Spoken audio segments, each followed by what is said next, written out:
Arrived. I will call the finance portion of the joint meeting of Economic Development and Finance together. Today is Tuesday, July 7th, 2020. And thank you, finance members, for being able to join us tonight on a night that is not our normal meeting night. Tom, if you want to go ahead. And I will call this meeting of the ED, Economic Development Committee, to order too. And record will show all members of the committee are present in chambers. Okay. And the finance record will show that all members are present with the exception of Alder Ryan, who is not with us this evening. We have one item on our joint agenda tonight, which is a presentation from Wausau Opportunity Zone Incorporated, or the WAZ Group, to give us some updates on their planning process surrounding Wausau Center Mall. As you recall, a number of months ago, the City of Wausau partnered with the WAZ Group to gain local control of Wausau Center. That does mean that the city does not own Wausau Center, nor is it solely responsible for any redevelopment there. However, we do remain at the table through the planning process, and the WAZ Group continues to update us on their progress as they plan for what the future could hold for Wausau Center. So with that, representing the WAZ Group, we have Chuck Dorsey with us tonight, and he's got a presentation that he'd like to offer. So welcome. Thank you, and thank you everybody for your time. Chuck Dorsey. I live at 1 Corporate Drive here in the city. Also with me tonight is Dave Ekman, Executive Manager, I think I can call David, of the Greater Wausau Chamber of Commerce, also serving on the executive team for Greater Wausau Prosperity Plan and also Wausau Opportunity Zone. When the city and the Davis Foundation and the Alexander Foundation were successful in terms of purchasing the mall, as Lisa said, and getting it back into local control, they asked if I would serve as a manager of managing the plan, if you would, for the revitalization of the mall area, and indeed the revitalization of other parts of the downtown, of which I accepted. I'd like to, before we look at some of the illustrations that were in your pack and talk specifically about the plan, I'd like to set a little bit of background, if you would, as to how we got to where we got. And hopefully you'll see as I go through this some of the elements that have been shown in those illustrations that you've seen. And then I'll go through the illustrations. There's a few new ones that we have, and kind of walk through those with you and then take some questions. First of all, this all started back late last year when TIPS was hired by a variety of folks to come up with a prosperity plan, if you would, for the Greater Wausau area. It's really a little bit more than that, in as much as it's really a plan for our economic future and how we're going to develop that economic future. If you look at your packet that's in front of you, you'll see that a variety of community members have served in terms of coming together, not only in terms of helping with the plan, but also now in terms of execution of the plan. Jim McIntyre from Greeneck heads up that good team, and they're executing the best they can, if you would, through the pandemic. Now, the plan itself has basically 3 components. The first component is to create talent, and by creation of talent, it means both in terms of retention and attracting new talent to our community in all sectors of our community. The second part is innovative companies, where we want to embrace those companies and advance those companies in technical ways in terms of manufacturing. A term for that right now is Industry 4.0, and that goal is being executed quite well. The third part of their focus plan was placemaking. Placemaking is creating an environment, if you would, so that talented people, the best of the best, people who want to come to a community and live and work and play and raise their families, will find this environment, if you would, very pleasant and attractive. There were 3 parts to that plan. The first part was Clark Island, and the effort, if you would, to not only save Clark Island, but also to tie that Clark Island in with the rest of the South Riverfront. the Clark Island was a couple weeks away from being raised. The Chamber and Greater Wausau Prosperity Plan put together a plan, and we're probably a couple weeks away from saving that for the community, both historically and also for the purposes that the Chamber's looking at in terms of advancing the repurposing.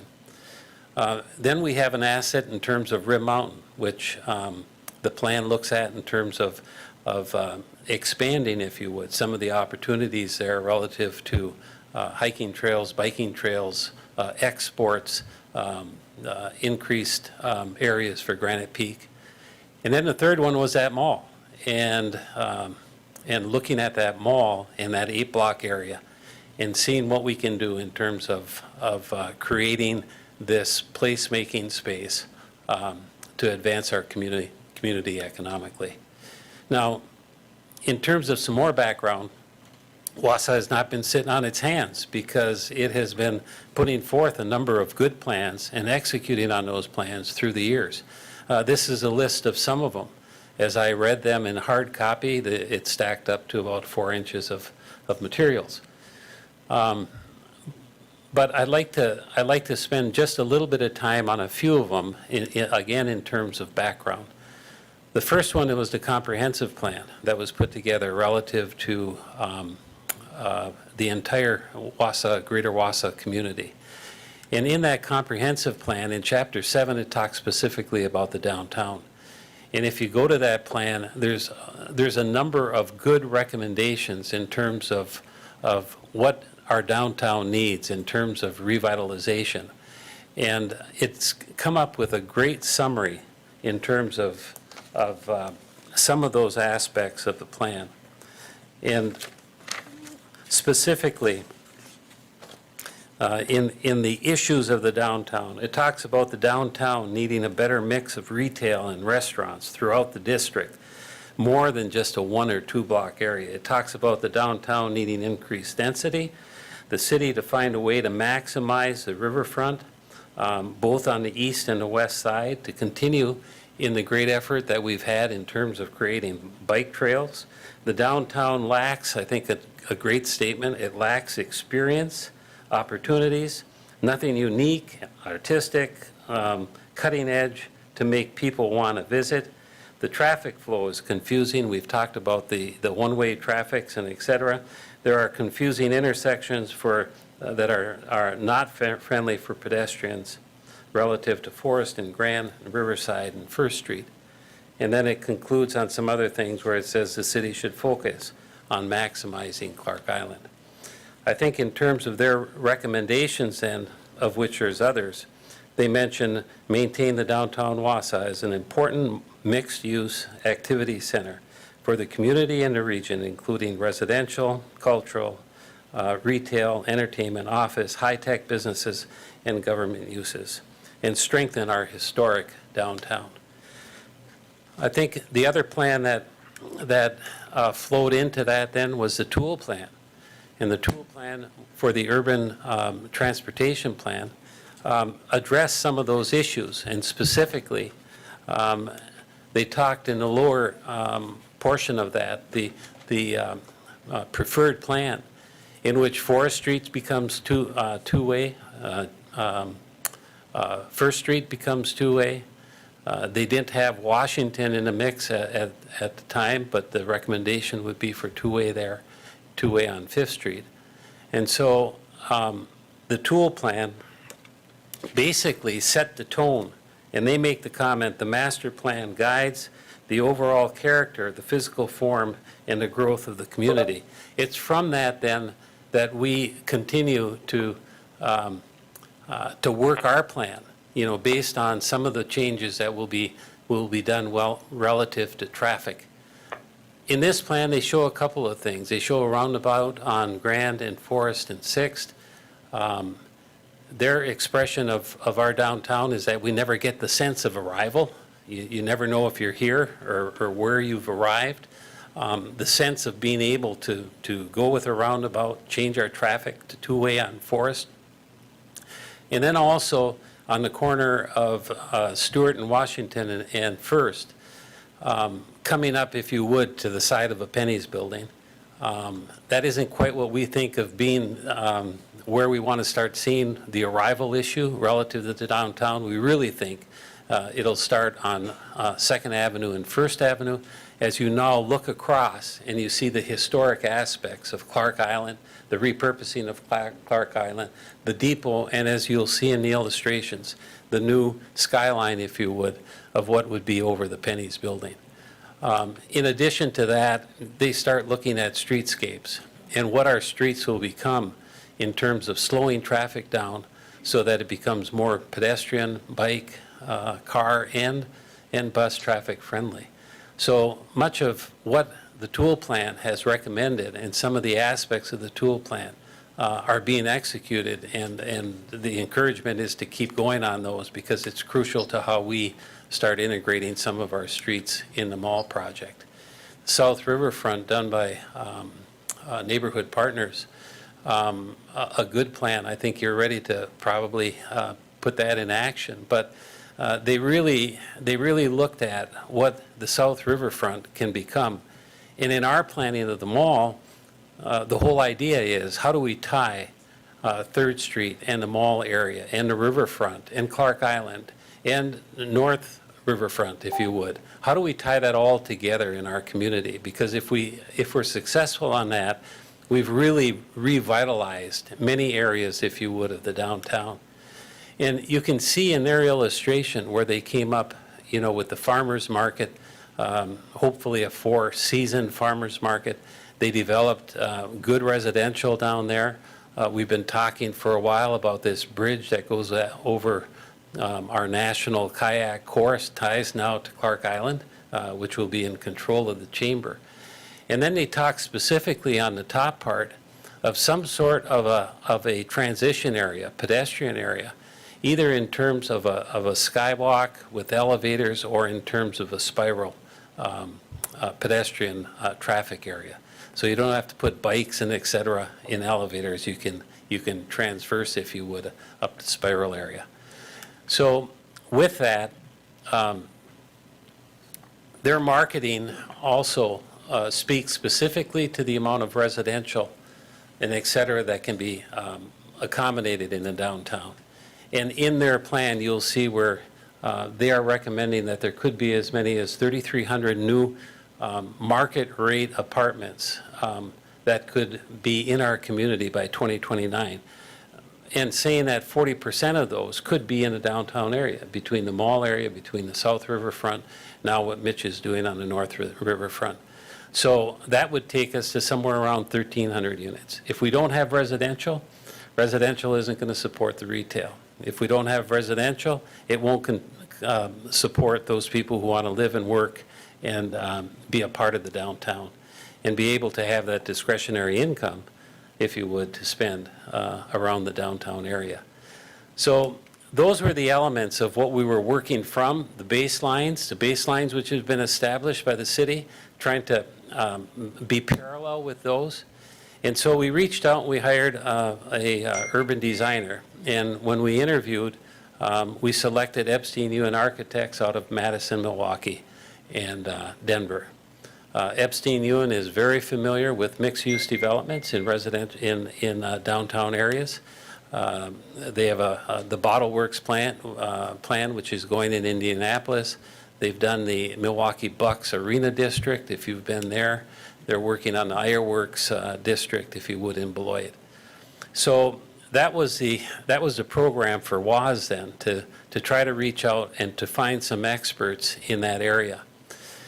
And then as we were looking at what we want this to become, we wanted to layer something else on top of what our strategy was. Was it just simply to take down some buildings and put up other buildings, or was there an overall strategy that would totally link us to the Greater Wausau Prosperity Economic Plan? And so we started looking, if you would, at other communities, and there's a brochure in front of you. So we started looking at other communities who had achieved a top 10 rating in small cities of our size around the country. The Bend, Oregons, for instance, the Greenville, South Carolina, Bozeman, Montana, Asheville, Tennessee. The top 10, in fact, Eau Claire is in there. And when we looked at what is happening in terms of those top 10 communities, we find that there's a great similarity to what we have in our community, but also in terms of our ability to achieve, if you would, some of those qualities that would rank us into being able to say that, hey, by the way, we are the best small city in America. And we can claim that. I believe we can claim it. But right on the top of the list is that vibrant downtown. And if you look at any of those, if you've been to any of those, they have revitalized their downtowns with mixed-use developments. They've also engaged the River Life District. If you have a river, it is such a valuable commodity in terms of people being able to access it. Our river happens to be better than any river that I've seen so far because we have easy access to the shoreline. It's slow water. It has all kinds of opportunities relative to biking, stopping and pausing. A mecca for outdoor sports. We have things here that nobody else has. Manufacturing center, job creation, education, a charming historic district. We have 100 historical homes. And this embracement, if you would, of a collateral effort between the public and private sector, something that the city of Wausau, I think, has grown on and our economy has grown on. So that's kind of the background as to how we got to where we're going. And so some of the aspects of the plan then, if I can walk through that, and I didn't want to go forward.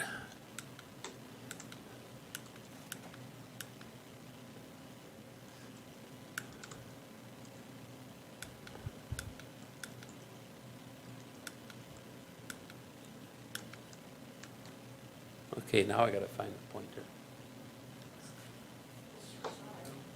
Did I find it? Oh, yeah, I did find it. Okay, thank you.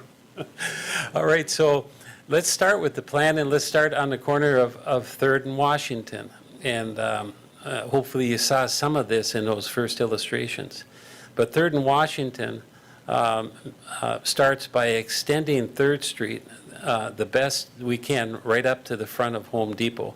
Home Depot has been extremely cooperative through this process. And then to be able to create Jackson Street, if you would, that would go over to our two-way 5th Street. Obviously, Washington Street now comes in play, and it can be two-way traffic as well. And then eventually, or immediately, we have 2nd Street then that extends to Forest. So the idea of this plan was to create, first of all, our street accesses, and then to start looking at what these buildings would become in terms of the residential and the retail. Understanding a couple of things. Number one, that we were going to keep our 4th Street parking structure, and that home was going to stay in place. But the Penny's building was totally up for a new look. And the Penny's building is fortunately designed where it can take additional stories. So you will see some of the office area and or residential, some of the residential area here that plays out as you go through the plan. So looking at this from a volume point of view, you start seeing how, again, 3rd Street continues down, Jackson Street. We have a 3-story building with retail in the red underneath, apartments over the top. Same thing with retail being able to extend down Washington in this direction and Washington in this direction. And then this meandering pedestrian area that meanders through the site, and then we open up Penny's here to daylighting on a portion of that, probably 60 to 80 feet wide. And now we're able to have our spiral connection, if you would, to the riverfront, to the farmer's market, to other residential, and obviously the activities of what would occur on the riverfront. Looking at it from the other direction, then you see the retail on Washington. You see the 3-story and 4-story apartments over the top of that. There's parking underneath those buildings. And then you see the retail and office, could go residential and residential over here. And again, our pedestrian area, that starts us all the way down 3rd Street. So when you look at that, and I don't have my glasses on, but I'll try it. But when you look at that now, in terms of what we're creating, we're looking at 80,000 square feet of retail. We're looking at 458 units of residential, 200,000 square feet of office, 532 new parking stalls, in addition to the almost 1,500 that we have. Now, the nice part about this plan, too, is that our entry to our 4th Street parking structure is right here. This is where our elevators are. The only way to get in and out of that and go anywhere is essentially you have to go through home. Well, this will be a pedestrian area here, which you'll see on some of the illustrations, that now access our parking structure here in 900 and some parks, and allows us to easily get to our 400 block and our theater district, if you would. And then Penny's has that same scenario located over in here. So parking in the Penny's ramp and coming up into our green area and immediately being able to access 3rd Street or to be able to go in the other direction. So the parking, the 1,500 parks that we have down there become pretty much usable, probably a whole lot more usable. Now, the parks underneath the residential cover what we're doing in the residential. The office areas, you have 548 parks here, but you're also very accessible, if you would, to the 4th Street ramp as well as your Jefferson Street ramp. So this is looking down 3rd Street, and on the right, we call it a beer garden because many of the communities that have reached this higher echelon of being in this top bracket of communities where people want to live and work and play and raise their families, there's a lot of microbreweries. We happen to be fortunate in the ones that we have. There's a lot of tap houses. There's a lot of coffee houses. And there's a lot of places where people can mingle and sit down, both exterior and interior. So that's what we're kind of looking at in terms of this area here as we're looking towards home. Home needs to be refaced, obviously. It'll be cinder block when the rest of it comes down. And so some activity in terms of refacing home. And then on the left here, you see the continuation of 3rd Street with the retail underneath, and then in this case, there's 3 stories of residential up above. Then if you look back on that, so now you're in this green area, if you would, and you're looking back down 3rd Street. Again, you see the retail occurring here, the residential over the top, this element, if you would, of the brew pub, and you start seeing some of the higher buildings here that are on Washington. This is that pedestrian area coming out of the 4th Street ramp. This is the ramp entrance here. Probably something can be done with that to make it more attractive, very easy to access.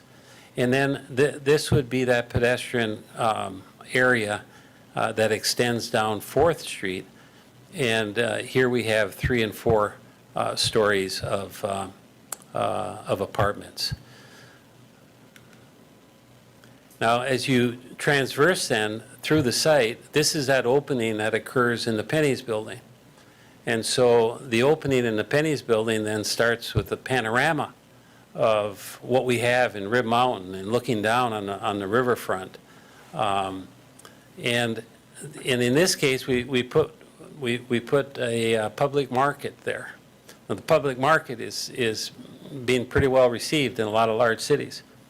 And it's really kind of an incubator in as much as small businesses get to have a spot relatively inexpensively.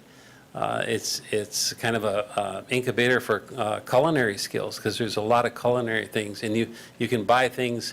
Milwaukee, I think, did a great job with theirs, and Grand Rapids, Michigan did a great job with theirs. So then our new skyline looks something like this, where we have our redo of our buildings in the mall area. We can transverse down this spiral. I call it somewhat of a wow factor. I think it will become a wow factor. And you get into your Four Seasons garden. You can get across to Clark Island and back and forth. And you have some residential opportunities here, again, along the river. And now we're extending ourselves all the way down 3rd Street. And we're going all the way down 3rd Street, past the YMCA and across again on Brad's new trail that leads across. And when you look at that from the skyline of our pedestrian bridge that transitions and connects the elements of our plan together, people mingling, stopping, some great views, opportunities to transition down, maybe some connection, to the Whitewater Music Hall, anything that we can do to tie our community back together from the riverfront all the way up to our mall project. So that's where we are.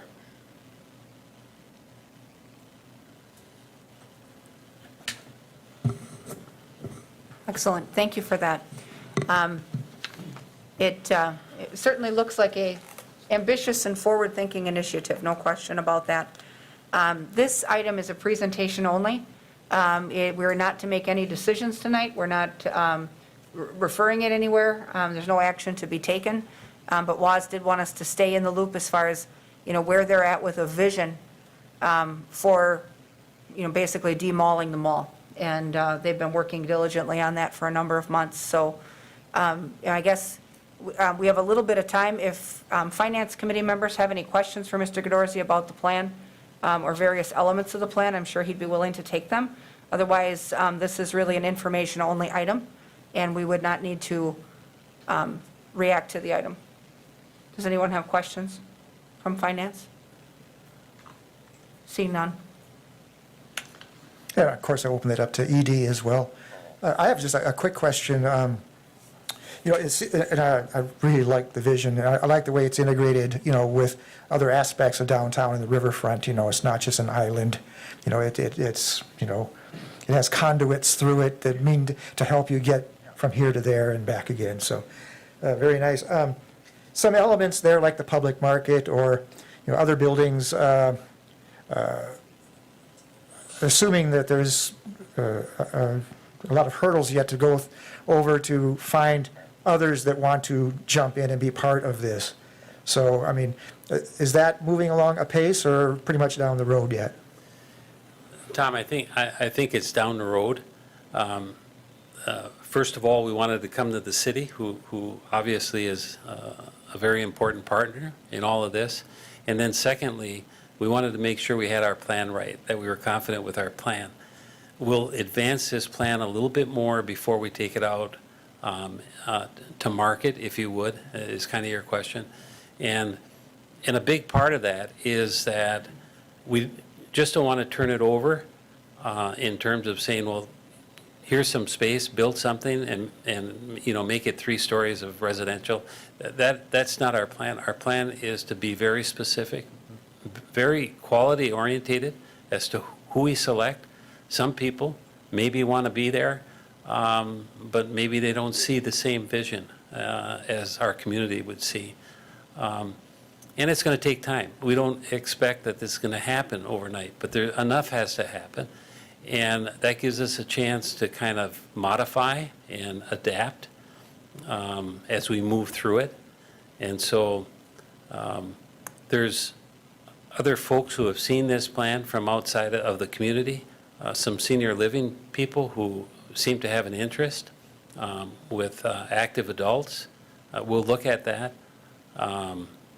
So I think there's some opportunities that way to sort through and make sure that we find the right individuals.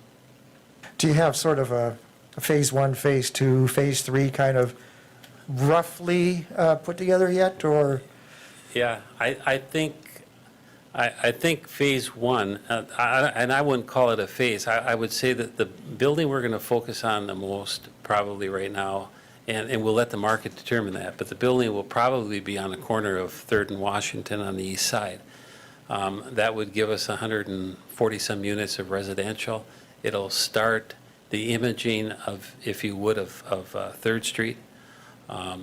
So the first phase will be to look to work towards demolition, work with the tenants that are in the mall area, kind of work through that, continue to come back to the city and collaborate with the city on what the city can do to help in terms of roads and infrastructure and demolition, some of the things that that the community does very well. So first phase is probably lines up with that, and then in 2022, assuming that things move in 2022, then we'll get into some other aspects of the project.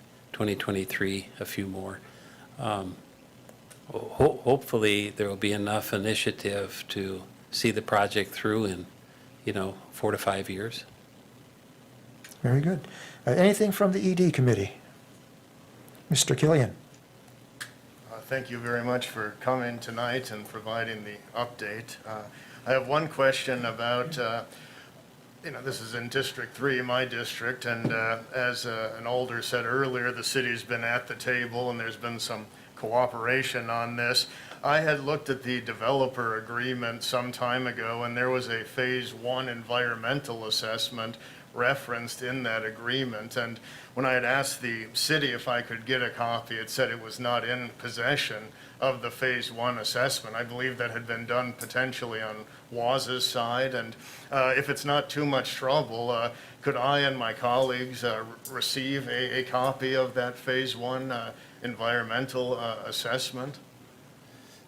Yeah, Tom, I don't know exactly where that is in terms of a Phase 1 environmental assessment. Basically points out where there could have been in the past certain building structures, et cetera, that would have potential for contamination. Where were dry cleaners, where were gas stations? This was an 8-block area, so you can be assured that there were certain aspects of that were occurring in our downtown. So I believe you'll find the Phase 1, whoever has that, will somewhat identify those areas. Now, it's hard to do anything beyond that right now, because to get to a Phase 2, you have to start drilling holes, and more than likely you'll miss what you're looking for anyway. So really the aspect of developing the mall area will be one in which, as construction occurs, if issues show up, then you handle those issues. If it means that you have to haul some fill away, if it means you find a storage tank of some sort, you basically handle those issues at the time. When we were doing the Y project, we started on 3rd Street putting the utilities in, and lo and behold, we had holding tanks, fuel tanks in front of the old O'Malley site. And so we proceeded to follow protocol and remove those and moved on with the project. So I think that's what you'll see in the Phase 1, wherever that is, but really the approach to the environmental will probably end up being that. And I would assume that we could find something, but I don't think we're going to find anything that's going to be extremely expensive to mitigate, or will it be something that we can't handle? Thank you for that information. And yes, if it's not too much trouble, if Laws could please email that to me, I'd be very eager to see it. And thank you again for coming this evening. Perfect. And yes, thank you, appreciate it. Mr. Ekman, the mic is available to you if you'd like to add anything.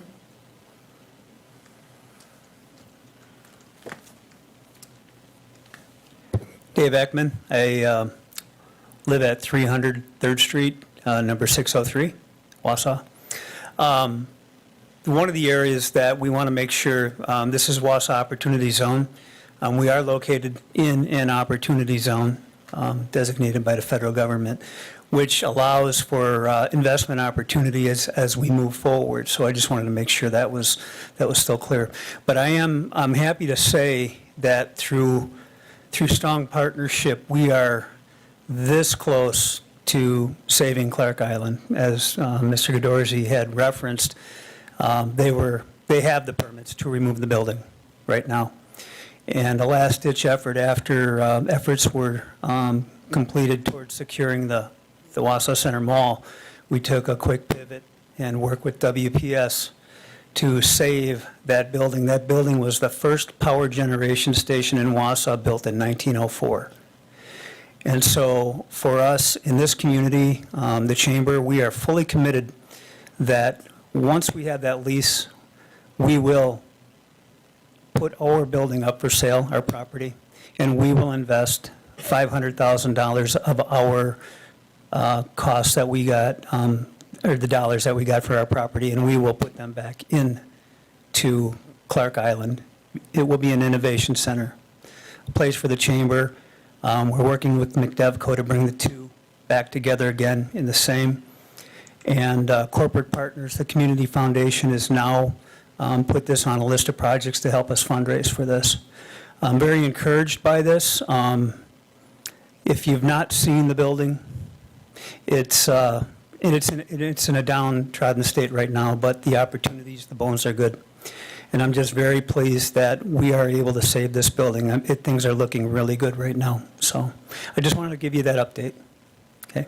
All right, thank you very much. I just you. want to add that from my perspective, it's just been very heartening now for some months to see that local people, local developers, local organizations have taken, the wheel on this, because they're interested in our city, the future of our city. It's not just the future of themselves. Developers might come here from, Timbuktu, and all they want to do is, make their Timbuktu. But this group of people that have banded together, organizations and whatnot, it heartens me to know that they're on our side. And I'm really thrilled about, the vision at this point, and I'm thrilled to see some of this, come to fruition. Thank you for that. I also will say that I believe with the path that we're on, that we're looking at what should be the best possible outcome for Wausau Center, and local control was key to that, and I really don't feel that we could possibly have better partners. So, we are partnered with people who've already made substantial investments in our downtown, who certainly have a stake in the outcome, and the alternative being people who are not from Wausau and don't really care what happens to Wausau, would have been a disaster. So thank you all for partnering with us and walking with us down this long path. But this is certainly a positive step forward. So with that, the Finance Committee has no other items. So I will accept a motion from Finance to adjourn, and then the ED Committee will remain in session for 11 more items. Motion by Watson, is there a second? Second by Herbst. Members in favor signify by saying aye. Aye. Opposed? None are opposed. So Finance will stand adjourned. Finance members are excused unless they want to stay for the ED portion, and then ED will continue. Thank you.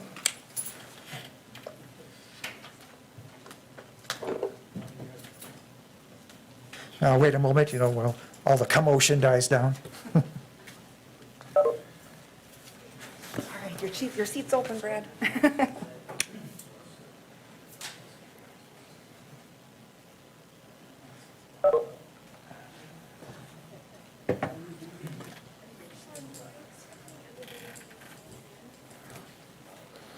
Okay, I guess we're ready to continue on with the economic development portion of tonight's entertainment. First item of business now is approval of the minutes from our June 2nd meeting. Do I have a motion to approve? I have one from Watson. Second, please. Second, going once, going twice. I didn't see one. Is there a second? Oh, okay. We have a second from McElhaney. Thank you. Concerns, changes to the said minutes? Mr. Killian? Just one quick item, Mr. Chair. I'd like it if it could be reflected in the minutes that I had stated my support for the community partners proposal would be contingent on environmental matters checking out, and then 2, my constituents' support of the proposal. So if that could be What item is that? in the minutes here, I'll have to pull that for you. One moment. Bear with me, please. Maybe number 4, discussion possible action on 1300 Cleveland? Correct. Okay. And what would you like to say? Do you have a paragraph or a spot? Is it an addition or an edit? It could state at the close, since this was said after citizen input, that I'd just like it reflected that my support for the community partners proposal would be contingent on environmental matters checking out and my constituents' support of the proposal.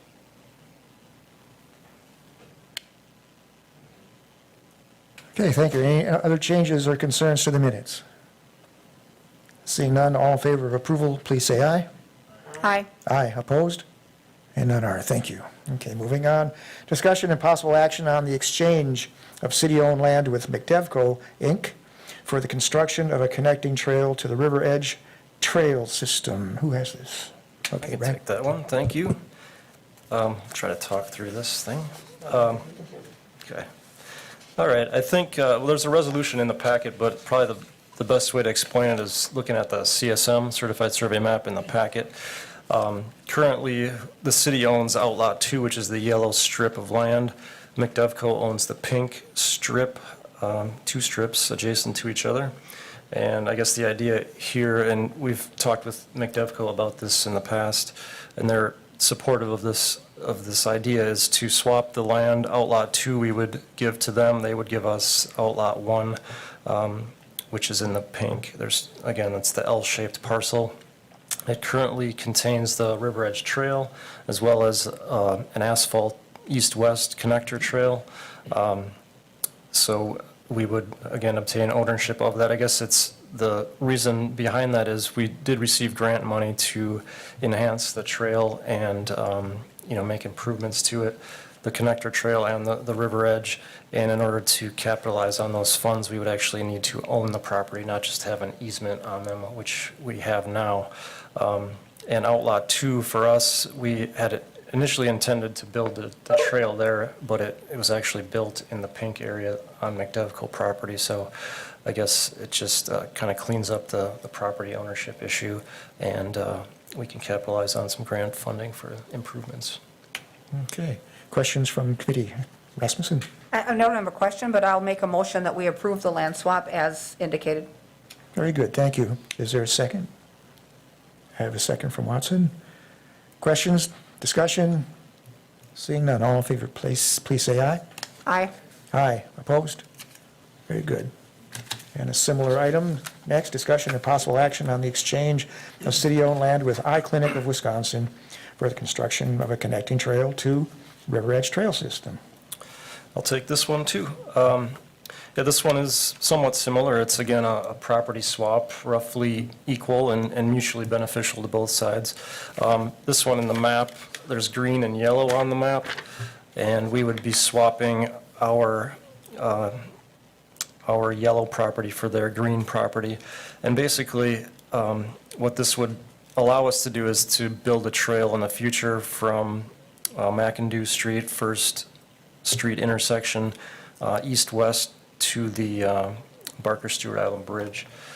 In the past, and Ann Jacobson and I have been working on this for a very long time, probably upwards of 10 years, but in the past there was property that was owned by the railroad. There was a cloudy title on some property. This is former railroad right-of-way, that there was some ownership issues. Those have been cleared up, thankfully, and the iClinic, again, has been asking us for this, and we've been asking for access through there. So again, it's a win-win situation, and we would like approval of the official land swap, please. It's funny, the railroad, I think for a while, just, they said, oh, that's yours. Yeah. They said, well, we want to make proof of that. Yeah, it was unbelievable. They said they didn't own it, yet they wouldn't give it to us. Yeah. I don't know. I didn't understand it, but Committee? Thank you.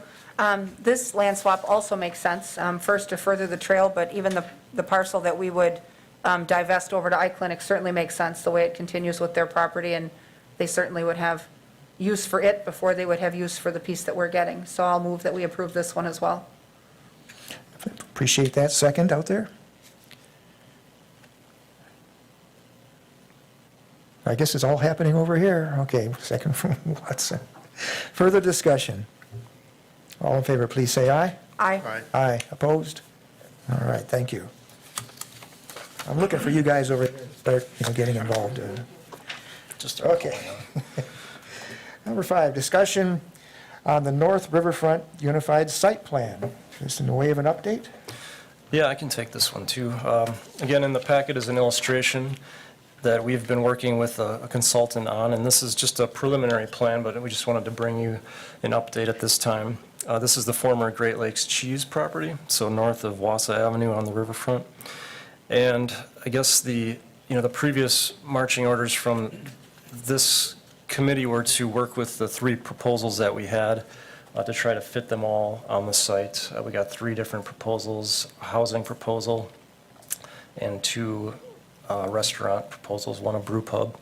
So, we've been working with them and with the consultant on trying to fit them all on there, and it has been challenging, and it has been sort of a moving target because, not only the pandemic threw some uncertainty into it, but even before that, the 3 proposals we received overlapped quite a bit, and there's a lot of differing visions for, what this area should be. Should it be more active, commercial, urban environment, or more of a, suburban, rural, quiet, privatized sort of residential environment? So this is where we are so far, and it does show 2 proposals on there, the residential as well as the brew pub proposal. The third, as I believe was disclosed, they had dropped out of the running during the pandemic. They were going to use a portion of the building that has since been demolished. So we're still considering 2 proposals and trying to make it work. And I guess, we laid out the infrastructure in this way that's being shown. Again, as a preliminary plan, I think we're not necessarily, approving anything at this point. We'll still need to work with the developers and refine what it is they're actually asking, and, what it is we're giving up. So we'll consider that at a future meeting, but this is just sort of an update as to where we are so far in terms of the site planning. And even with, the one, pulling out, anybody else that might be interested would, be glad to see, that there is something happening and there is something that they might be a part of. On that illustration there, there's like a faint dotted, like gray line. Is that the footprint of the old building? That is, yep. Okay. Yep, that has been removed now. Okay. All right. Committee. Ms. Rasmussen? Just a quick question. So the 3 yellow blocks that we see, is that the housing proposal that we saw from Noel Felix? Yes, but it's not necessarily meant to represent individual units. Okay. So there may, and I don't know why it's depicted as 3, but their proposal was for townhouses. Okay. And I guess this shows the approximate land that would be available. It doesn't necessarily show the number of units at this point. They're going to need to refine that number that they're proposing. Okay, and we had also asked him for updated renderings because we were concerned about the materials, that those sites need to be essentially designed with 2 fronts, and we were looking for an upscale mix, and the initial renderings did not have that. So hopefully in connection with this, he's still working with you on that part. Yeah, that's good feedback. We can certainly, I haven't received those yet, but Okay. we'll make sure to pressure him into, providing those for us when he comes back with more details on his proposal. Sounds good. Thank you.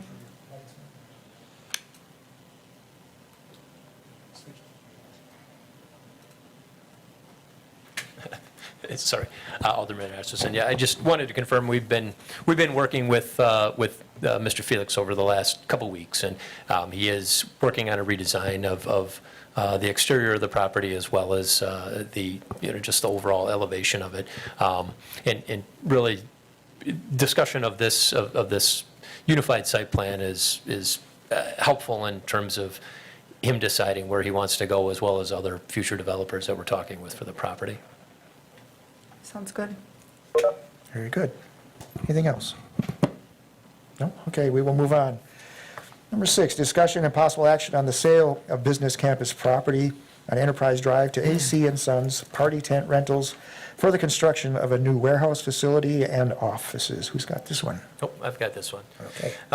AC and Sons Party Tent Rentals is a business that currently exists out in the town of Rib Mountain.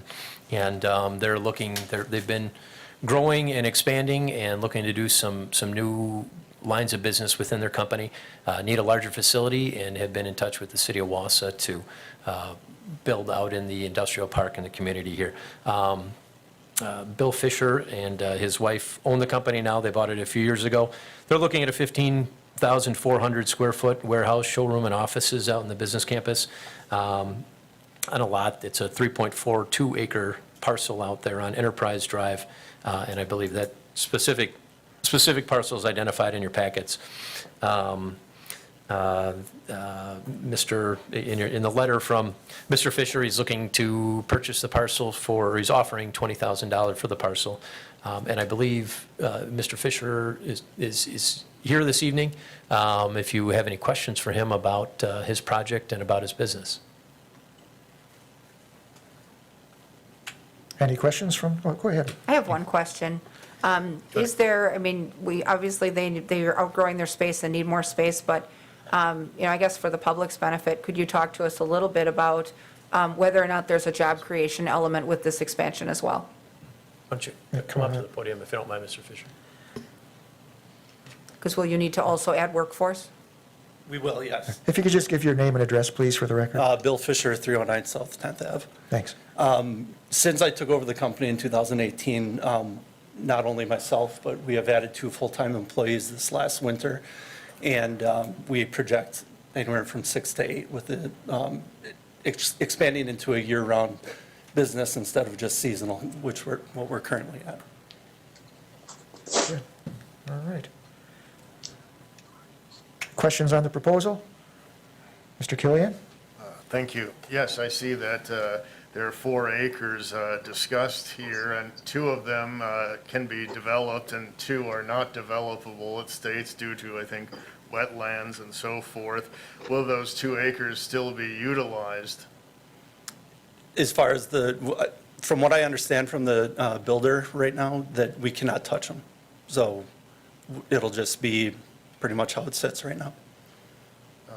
Given that, sir, is there any reason that just the 2 acres that would be developable, that those are desired by your company? Or, would there be, what would be the rationale, if you will, behind acquiring the 2 acres that could not be developed at this time?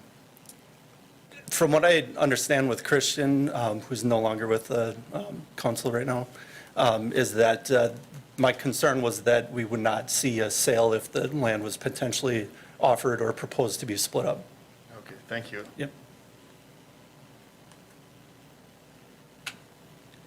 That's, Ms. Rasmussen. I actually would like to talk about that in closed Okay. session as far as the options for the site and the purchase price. Okay, that's fine. We have that option. Anything else in open session? Okay, very good. Thank you. Thank you. You might have to sit tight while we're in closed if you want to. so. Okay, number 7, informational update on 1300 Cleveland Street evaluation of bids for Phase 2 environmental testing and proposals for redevelopment of the parcel. Where do we start on this? Why don't we start? Our Public Works Director is here this evening, and he's graciously taken on the reins of working toward a solution for the Phase 2 environmental testing and defining and outlining the criteria for that. Mr. Lynn, I don't know if you want to just take a moment to give an update on kind of how you're pursuing that information and how you eventually hope to get to a bid. Yeah, I guess there's obviously some discussion here at economic development with regards to the property that I wasn't privy to, I guess, initially. And so I was forwarded some emails, so I had an email exchange with Mr. Killian as well. And so I think, from staff perspective, it makes sense for us to take a look at the information that we have, what we've downloaded from the DNR, and kind of go through that and summarize that for the council, for the ED committee, and what we need. I had told Tom too that, I would share those findings and stuff, what we see. I know Tom's been working on this for a number of years too, so he may have some information that we don't. And so I think collaboratively, just over the coming weeks, I think we could try to compile all the information so it's, it can be easily reviewed and digested rather than going through thousands of documents. At least that's the hope. And so that's kind of our approach right now. We've just begun going through that over the past week. We have a long ways to go, but we hope to at least have some form of draft or some information come August for the committee. Alder Rasmussen? Thank you. I'm glad to see that you have taken over the reins here, Eric, because you've worked a lot with both the DNR and with testing agencies.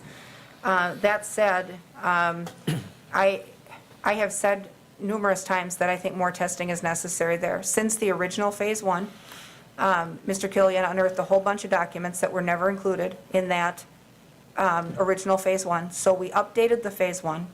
And even though the updated Phase 1 talked about the fact that they didn't foresee that additional testing was necessary, there's still so many unknowns on that site. And that has been our concern in the committee all along. There's been talk of glue and solvents and colorants from roofing products from across the street, and so many things. And,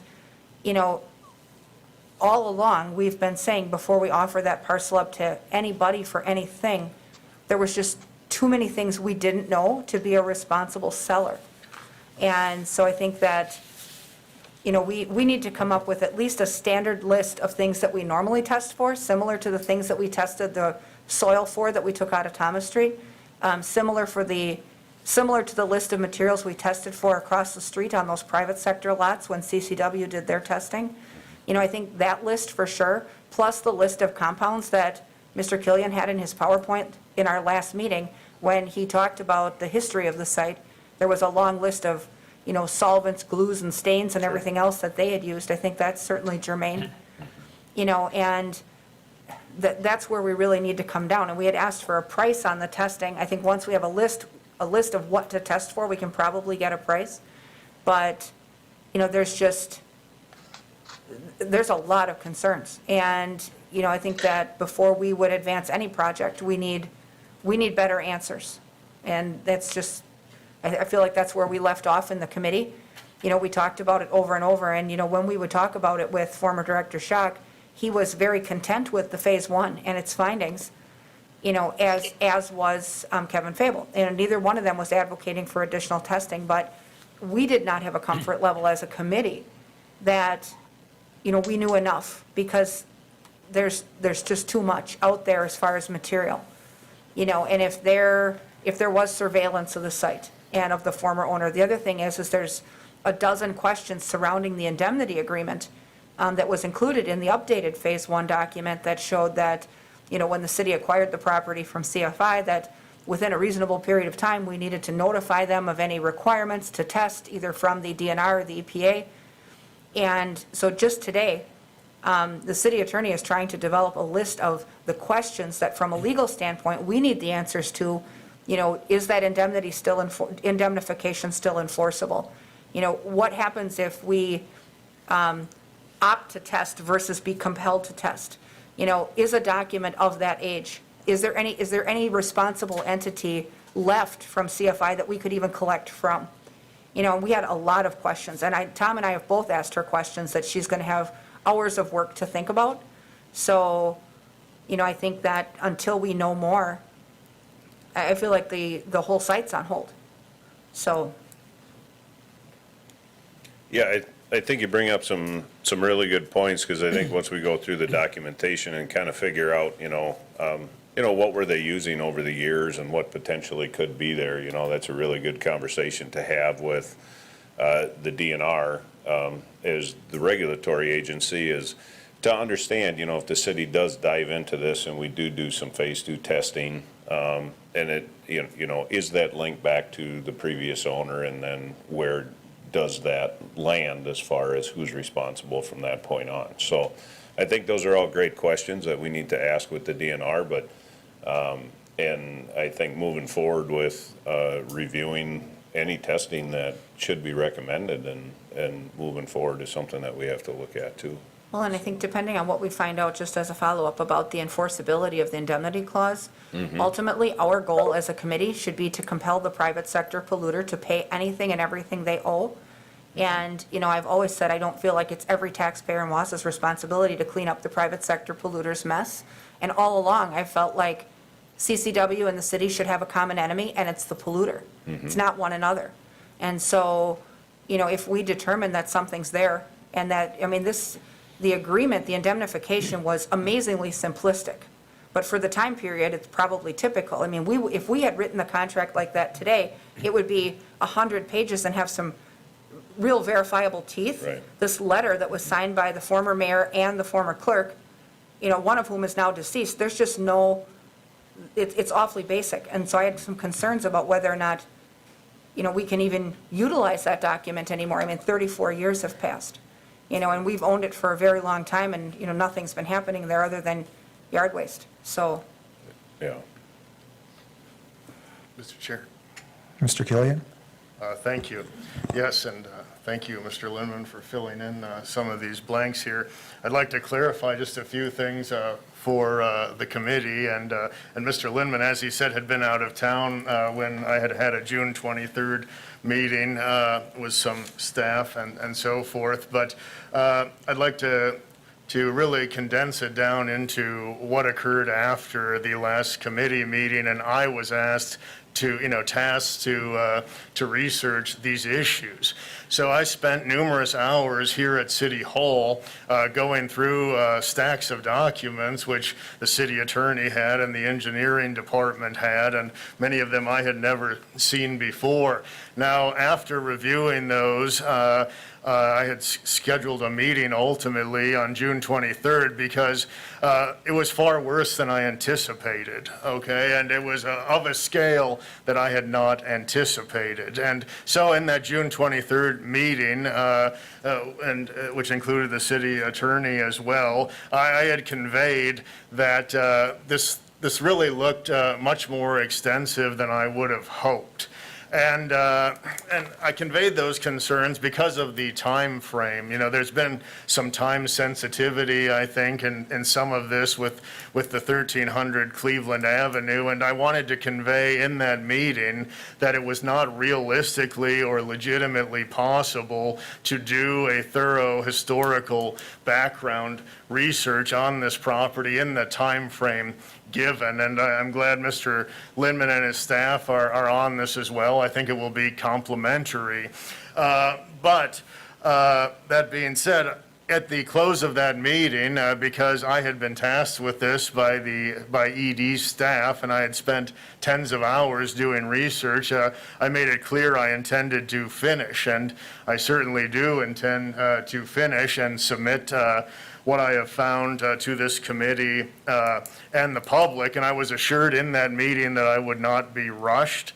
And so just as in a business setting, I would expect in a governmental setting that I am not held to deadlines which do not exist. Okay, so on that note, when I'm tasked with something and there's a lot of data, if there's a deadline, I'd like to have it, because to just say, this is a little, time sensitive, and then to be somewhat pulled off after putting tens of hours in, I would prefer there was a different procedural process with something like that. And I won't go into all the details of what I encountered in those documents, but I will address a few things which have been brought up this evening, and you will see why it's taken some time. So there was an indemnification agreement from Connor Forest Industries back in around '86, and it is true that even though this has been kind of before this committee for probably a year or two now in some way, shape, or form, no one really knew, is there an entity standing behind this? And if there is, who would we contact? So what I did is there was one open regulated site for Connor Forest Industries in the state that the DNR was still overseeing. So I contacted the project manager there, and I requested the name of the Connor representative and the contact information so that if the city needed a potentially relevant party, they would be able to contact them for this indemnification agreement. So that is something we now had, which we have not had in the last 2 years. Secondly, it would be impossible to do kind of background research on this site and to inventory a list of potential contaminants used at that site if we did not acquire a 1986 document that was created just for that purpose. So in 1986, because there was such hesitation from the city to buy this property because of its notorious environmental history, there was a compendium put together in 1986. Now, that was all of the self-reported chemicals used at the factory. I want to emphasize self-reported, since this was a company that was under DOJ investigation roughly around that time. So we did not have that. It did not seem to be in city documents. So what I did is I reached out to the DNR. I had reviewed that document in 2018 in Madison, and I reached out to the DNR and I requested it again. I forwarded those emails to the city attorney and Mr. Lindman, and they are in the process now of sending that document to the Eau Claire office. They're going to scan it for us if possible, and if it's too large, they will send it to a print shop. So those are two critical pieces that we did not have in the last 2 years, and without them, really, this would be an exercise in futility. So those were necessary steps, and I will continue to put together my suggestions. What I've seen that I had not noted in the past is there was an above-ground storage tank area which a city staff member had brought up to the DNR in the mid-'80s because apparently they found, and this was quantitative, they did some studies and were concerned about some contamination around that area. And that's just one example where they brought it up to the DNR, and that was city staff here in the '80s. And the response they got from the DNR was essentially, if you have further concerns, contact the consultant of Connor Forest Industries. And unfortunately, you know, there are maybe a handful of things like that where it seemed at the time it was, well, if it becomes a problem, we'll deal with it. And unfortunately, because of that, let's kick this down the road strategy, we've now come to 2020 where we're encountering some of the same unresolved issues. So I just wanted to, for the sake of clarity, provide a summary for the committee on that. Thank you. All right, thank you. And just continue, I would hope that you continue to, anything you find, just go ahead and share it with Mr. Lindman, and we can, add that to any summary documents that we have going forward. Hearkening back to what Mr. Godorzi said about, the land underneath, the mall and the future possible need for testing and whatnot. A lot of it, might be done in that sense, as part of a project rather than before anything was ever considered. I don't know if that could come into play here. But also it feels like, we're probably looking at a need for some sort of remediation down the road. Yeah, and sure.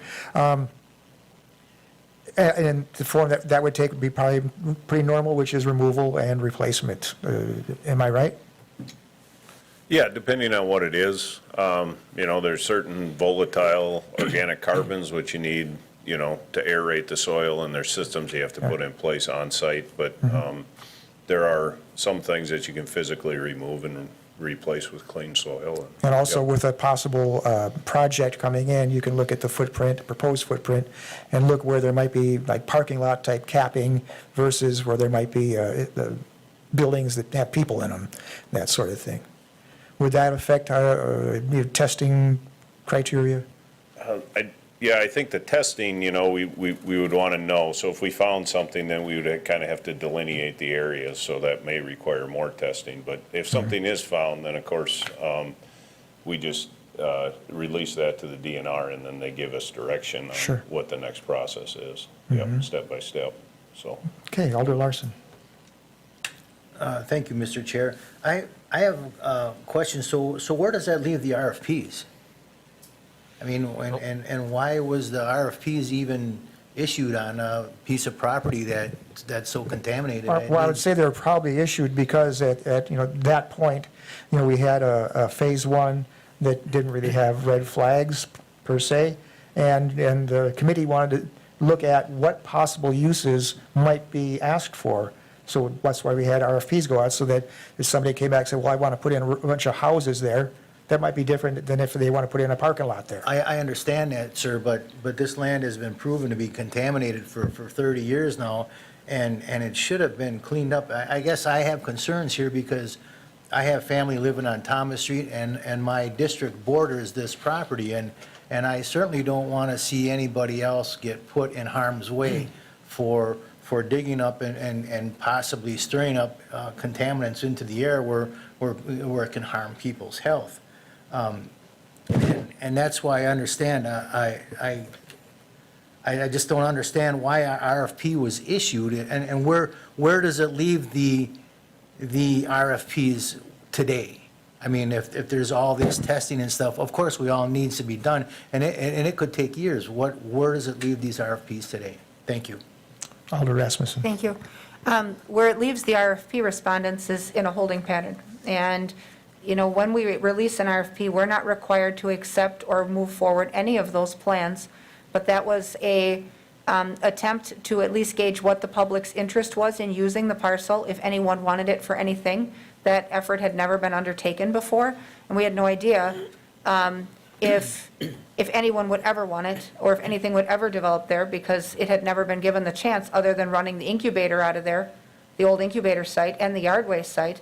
It's a large site, and I think Director Schock, looking at large available undeveloped parcels, was interested in, moving some of them forward for development if it was possible. But as a committee, we had concerns about that site. We had concerns all the way back to 2016. In 2016, St. Vincent de Paul, their director, came in and wanted to create emergency transitional housing back there. And while the committee wanted to know more then, we had concerns then already about, what it would take to develop that site, and that plan never did come to fruition. So nothing happened for 3 years. And then you fast forward to 2019, and so I believe it was in January of 2019, we started to talk about the site again.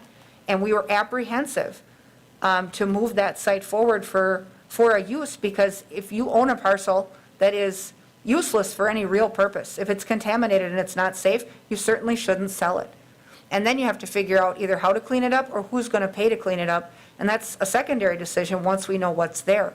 So I think for us to put a feeler out to the community to see what it might be, we have 3 proposals. We're not obligated to take any of those proposals. And so the proposers, they have the option to wait and walk this path with us, or look for alternative sites. And so, one of those proposals was an apartment complex. We have sites everywhere that we can put apartments. One of those was a nonprofit group project. We don't know if there's an alternate site that might be suitable for them. We know what they want. They want to be on the bus line. They want to be near the 2 transitional living centers or emergency housing centers. But we've never looked to see if there's a secondary site that they might even be able to occupy. And the other 2 from adjacent property owners, they've had 30 years to come to us and ask for expansion for rail cars and trailers and whatever, and haven't. But, I think we can deal with that in turn, but we don't need to be in a hurry to do anything without testing. That's been the point all along, is that we just don't need to be in that position where we would irresponsibly sell a property if that's what the committee is concerned about. Alder Watson. Thanks. So I think to speak to Alder Killian's request, is there an ETA that we can set up, like a deadline, say, in the August meeting, we can have a report of where to go from here? I mean, why can't we put feelers out for the Phase 2 testing? Is it because of liability issues, or?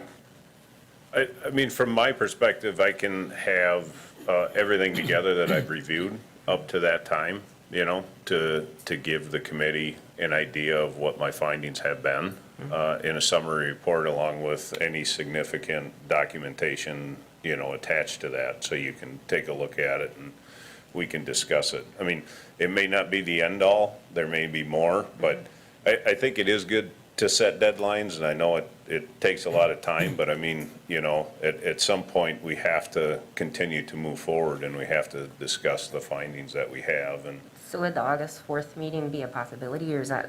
I think it would be. I guess that was kind of my goal, at least to have some, you know, as much as I can reviewed by then, and a summary of what I have, and so, you know, if there are indications of, you know, previous testing or soil samples that were taken that would indicate that, you know, there potentially could be issues and stuff here, you know, that's definitely a place to start and discuss. And I'll have a conversation with the DNR before that next meeting as well with the findings, and we'll see what their thoughts are too. And I have one more point to make. I would also know that last time we talked about the community service center, right, that we really desperately need something, right? And I know it's not something we want to put on damaged property or dangerous property. Is there some way that we can start to work with them to see if there's another city location that we can place them or strategize a little bit more? Well, that would have been my suggestion too, in that I know that they have a sense of urgency beyond what we do, because they're looking down, you know, well, now it's summer and it's warm and nobody's worrying about anything, but another winter's coming, and this is another winter to deal with, you know, the issues that winter brings. So their sense of urgency is palpable compared to ours, and I think it would be great for staff to be talking to them about, are there other possible location options that aren't perhaps challenged like this. At the same time, though, from our standpoint, I have a sense of urgency to get to where we know what can or cannot happen there, because it could end up being them. So, you know, I don't want this to drag on forever. So, to answer your question, I think, Alder Larson. One thing I would like to ask too, if we could have a set standard to follow, because we were talking last night in the Parks and Recreation Committee about the DHS standard versus the DNR standard, and how they how they differ. And if we could have one set standard to clean the site up on, that would be greatly appreciated. Thank you. Did I see your hand go up, Alder Rasmussen? No. Well, Sarah was talking about an alternate site for them. I also agree with that. And, you know, I think that the one other question that I would have that comes to mind as we're talking about testing is some of the material that we read about the history of the site talked about glues and colorants and things that were, you know, visible if there was any digging done on the site. Now, that proposal or that material indicated the rough distances where that material was found, like 84 feet south of wherever. Is there any validity for us to even take test borings? I mean, let's say we don't have a firm testing plan for a Phase 2 and a whole list of, you know, spots drawn on a map. Can we identify at least the primary areas of concern from the documents we already know about and maybe get a couple test samples and see? I mean, if that stuff comes, if you know, bore at a reasonable depth and you come up with colored soil and what looks like glue and varnish, we're going to know. If there's, you know, I mean, there was even reference to a glue trench. So I would think if a person, you know, digs 4 feet in the right spot, you might find some of that stuff visibly, I mean, without even a litany of chem test. Is there any option for that?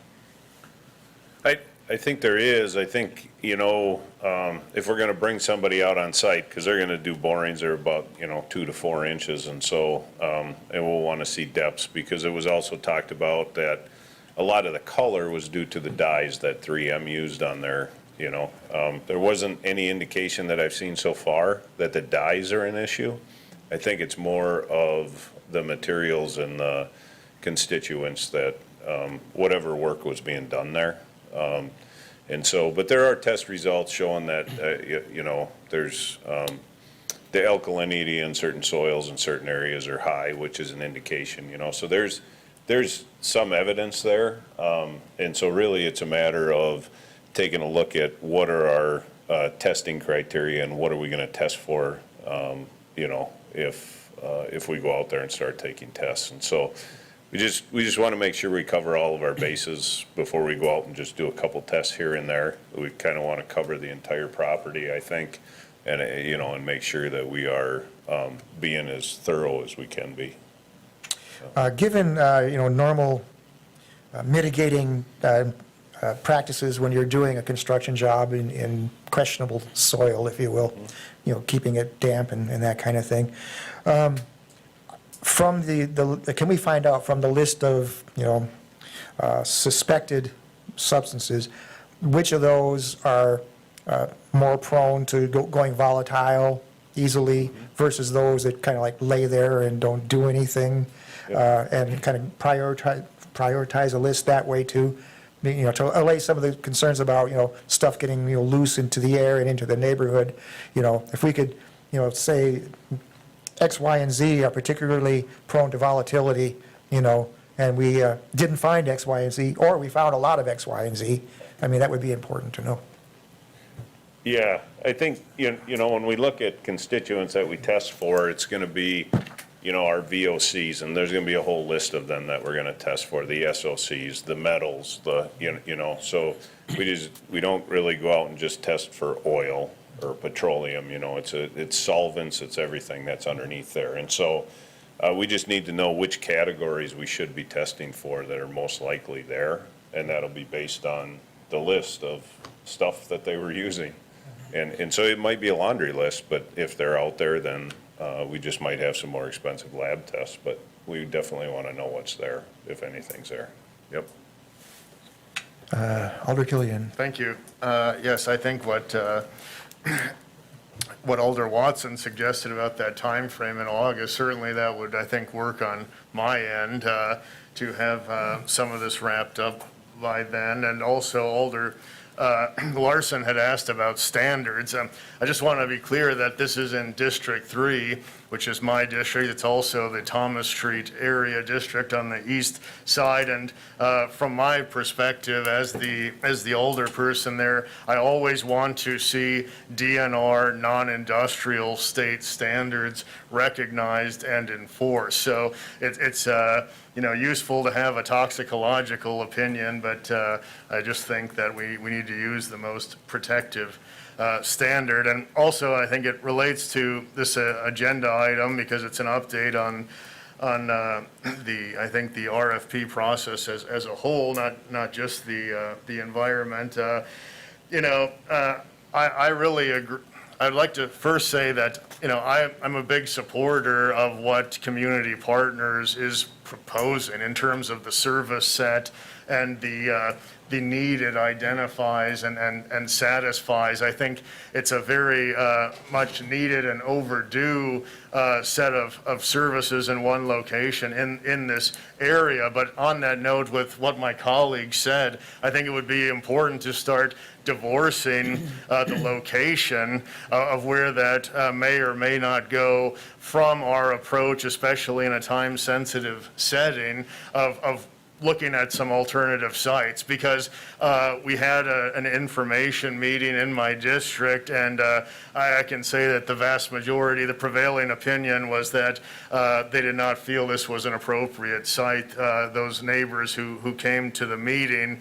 And so I think this is really a situation in which everybody can win, okay? We can get a set of services that are needed in an appropriate location. We can address a site that probably should have been investigated 30-some years ago for the environmental. And then we can have a process, and I think we always should, it's just my personal opinion, but I don't think my colleagues would disagree, when we can satisfy all the needs and opportunities, I think it's always best to do so when we're really following what the community tells us they want. And so far, it's clear that this set of 4 proposals, just, it's kind of like, it appears to be in my district, choose the one you think is the least inappropriate for this location, where I think the process should start with asking the community around there, what are your goals and desires, and what do you feel comfortable with? So based on, I think, kind of how problematic this process has become and the history of this site, I would suggest maybe when this is brought up at the next meeting, that should be a discussion for us. How do we deal with the site in a way that the community wants? And if they don't want it, let's not push it down their throat. And then how do we then identify and satisfy the needs and opportunities? Feels like since it's urgent, we should start looking at alternative sites for the community partners proposal. And frankly, I agree with Alder Rasmussen. It says on our proposal, we don't have to accept any of the proposals. We can withdraw the RFP process. I think it would just be fair to the community and everyone involved if we thought about doing that. And then when there's a more appropriate time and we do it through an appropriate process, we can re-RFP it for potential development based on a more, I think, transparent, community-oriented process. Thank you. Okay. I just, to be clear, because I'm not clear, you say that, people in the neighborhood don't want this. Is it because they don't like the project, or they are afraid of poison in the dirt? All of the above. And Well, I mean, not liking the project, I mean, it kind of, to me, it kind of smacks of the NIMBY kind of syndrome. Oh, that's a good thing, I just don't want it here, where, when you talk about the community is not just your constituency, it's all of ours, and all of the needs that are there in our community. And serving those needs, they're going to have to find a home somewhere. And I render a guess that just about anywhere, there'll be somebody that say, no, I don't want that here. Put it somewhere else. It's the same old, and we've heard it a million times. But if a proposer comes with a legitimate proposal for development of something, and we deem that it's legitimate, and it can go there, from a logistical and, as far as the soil suitability and all that, we have to very strongly look at it, as a city, and not simply as a neighborhood, because that happens all over the city and all over every city in the world. That's just the way it goes, and we can't just look at a small area. I mean, concerns can be aired, but they have to be weighed, and that's just what our job is. So, may I answer your question, Mr. Chair? briefly, please, I'm trying to move it along. Well, I'm going to answer fully, sir. So in terms of the NIMBY thing, I've heard that brought up, that not in my backyard very frequently, and I'm not going to have my constituents' opinions and feelings reduced to an acronym. It was a question. I was asking you, to what degree did that come in play or at all? Do I still have the floor, Mr. Chair? Again, please, let's kind of wrap it up and move it along. I'd like to use my time, if it's against the rules. It's at the chair's pleasure, okay? So I'm just asking you for brevity, okay? That's all. Yes, okay. Well, as you know, with the Thomas Street process, which just got done, there was not a lot of sensitivity to the neighborhood there, and it caused a lot of problems in the community, and it wasn't done legally at some point, and then Okay, Alder Killian, you're out of order, okay? I'm asking you about this particular project proposed in that particular neighborhood and the pushback that you're getting on it.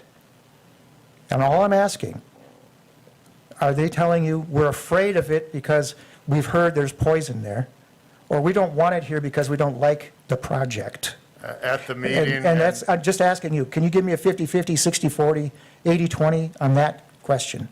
May I have the opportunity to answer, Mr. Chair? But please, let's stick to it. Well, yes, it is, as some noted at the meeting who came, it's both, and it's a combination thereof. And there was also great concern conveyed there that, no, the city did not even ask them initially kind of what they desired or what their goals were. And I guess I just disagree from a policy standpoint. I think we should be listening to our neighborhoods and community, particularly those that may be a little more disadvantaged. Thank you. Okay, thank you. I saw a hand from Becky. No? Okay. Sure, Dawn, come on up. I'm sitting too long, feels good to walk. I'm Dawn Herbst, District 9. Alder Peckham and I also attended that meeting at St. Vincent de Paul. I am going to simply say that not everybody there was against it. There were a lot of people that were for this. The concerns that they had were, oh my gosh, we're going to have trash in our yards, and, you know, we don't want these kind of people here. And they were explained, they had all the right people that were representing the community partners there, saying what a great thing this is. We'll have everybody coming to one building instead of going from the east side to the west side, back to the east side. Plus, the neighbor's place would be there and would be open to everybody and would be bigger and better than what it is now. I truly do believe that there were only 3 of us that were there. Most of the people said, well, I wasn't even aware of this meeting. There was nothing really about it. So the people that were there was a handful, just a handful. And I don't honestly, sincerely believe that you need to make a decision on just the small group of people that were there. My only comments. Thank you very much. Thank you for your input. That helps. I see Alder Ryan is online and her hand is up. Alder Ryan? Go ahead. Is she there? She is there, but if she doesn't have a microphone on her computer, then she will not be able to speak. Alder Ryan, you have to unmute your mic on your computer. So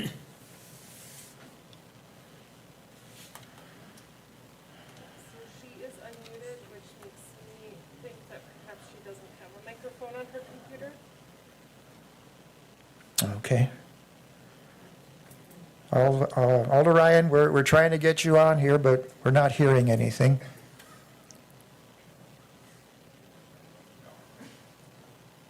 Well, I can only say that we welcome your comments in the future.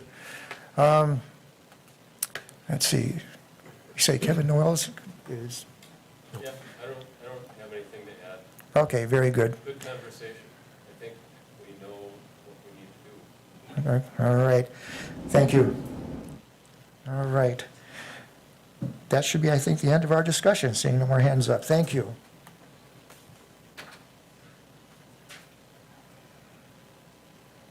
I will, can I just make, I will just add, that community development has been in touch with all the proposers and kept them abreast of this situation, and they all know that this is going to take precedence before any decision is made as far as, or any further discussion on those proposals, so. Okay. Thank you. Can I have just a quick follow-up question? Given the circumstances of what's happening here, I don't know if alternative sites have been looked at for community partners, but could that search begin in between our meetings so that if there is some viable option out there that we've not even thought about? That's my that suggestion. When we get Eric's report, we could also hear about that. I mean, we do have property available in places, it's just a matter of whether or not it's big enough. Or if it logistically is a good one. Right, and so, and if we need to be creative in, you know, maybe property needs to be acquired, it's just, we don't know what, you know, we know what their size needs are based on what they submitted. But, you know, I would say just don't go out and look for one piece of property that's got a real estate sign in it. I mean, think outside the box if we have to find something that works for them, that we maybe could make work too. Maybe it's more of a project than we knew. You know, we maybe don't need to, we know what we need in terms of a location, the merits of a location, but, you know, we also have areas that we know we would like to work on too. And those don't all need to be property tax generating projects. So, I guess I would ask that we be a little creative in the search. Well, I mean, the ends of the partners' proposal are, in lockstep with our, our goals as a city to provide services to those that need them and to provide them well, so. Okay, let's move on. Number 8, discussion and possible action on parking lease, space lease agreement between the City of Wausau as lessor and River Life Wausau LLC as lessee. Mr. Fitzgerald. Got this one. Excuse me, this is kind of one of the last pieces of the development agreement that was put in place last year for the construction of the River Life Apartments. As part of that agreement, the city had promised to put together the parking lot that's at the front of that property. Excuse me, as the staff memo that was prepared by Assistant City Attorney Alfonso explains, the River Life folks will maintain that property over the next 30 years. This is essentially a 30-year lease of that parking lot to River Life. The city will own it, but they'll conduct all of the maintenance on that property, snow removal, any crack sealing, asphalt repair. They're, excuse me, getting prepared to move into that residence in the next few weeks here. And so I'm sorry, this is a 64-space parking lot, and the finance, it's already been included, it's already been included in the budget and paid for in previous budgets.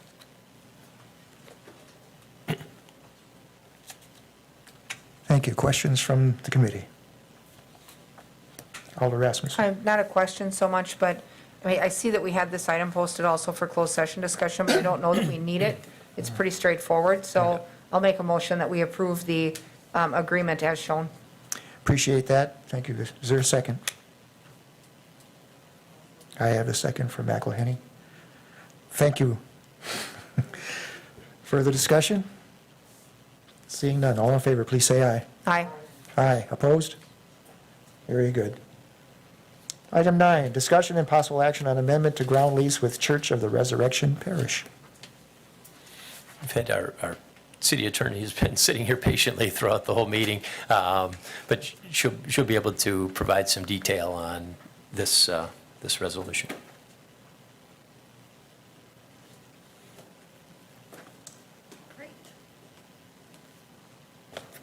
I wasn't sure I was going to be asked to do this, and I don't know that I can add much beyond my memo, but this has been an issue, and we divided it between amending the development agreement and doing a separate item, I believe, through SISM on Thursday to designate certain parking spots that are angled there along North 2nd Street for use by the church beyond a 2-hour parking time period. So the city had 2 requirements under that development agreement that I've noted in the memo under the 2 paragraphs in Part 7 regarding the surface lot improvements and the green space improvements. And part of the issue has been, as leadership has changed over at the parish, we've had different folks calling the finance director. In one case, a pastor reached out to me by letter, maybe not understanding what had previously been authorized, not believing that what we have done was agreed to by the parties.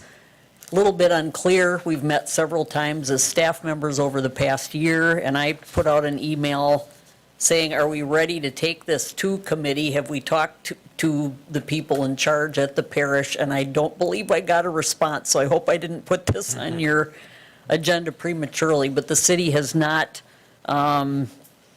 exactly performed what the development agreement says, but we believe that we have an agreement with the people that were in charge at the time that what we did was okay. In other words, substitute the angled parking for a surface lot and not fully develop a park other than just keeping a green space and keeping it mowed and maintained. So I am suggesting that you do authorize or recommend that we can negotiate changes with the appropriate authorities at the parish to amend the development agreement to show the city's compliance and spirit with what we intended to do there. And I think Brad wants to add on to that.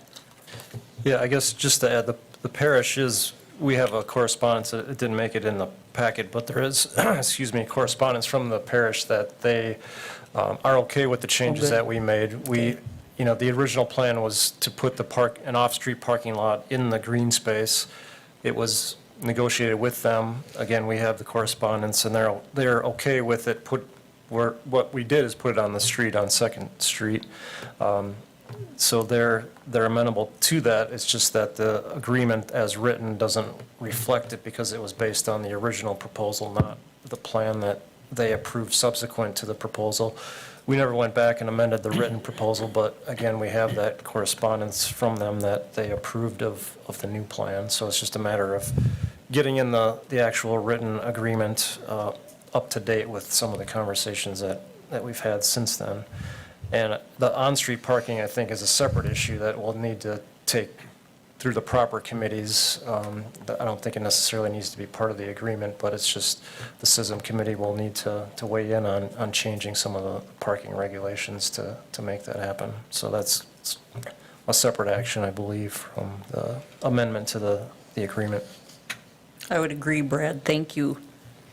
So if you do authorize this amendment or whatever document I use to show the city's compliance, I'd like a motion and recommendation to council to authorize those changes be reflected in a way that the parties have agreed that what the city has done is compliant. Okay. Do I have a motion from the Thank you. committee? Alder Rasmussen? Yep, thank you. I'll move then that we direct staff to execute the appropriate development agreement or revisions to the development agreement to reflect the current state and reflect that the agreed-upon terms have been complied with. Thank you. Do I have a second? Thank you. Further discussion? Seeing none, all in favor, please say aye. Aye. Aye. Opposed? Very good, thank you. Thank you. Thank you, Ann. All right, I would welcome a motion for closed session as requested. I would Alder. move we enter into closed session. Yep.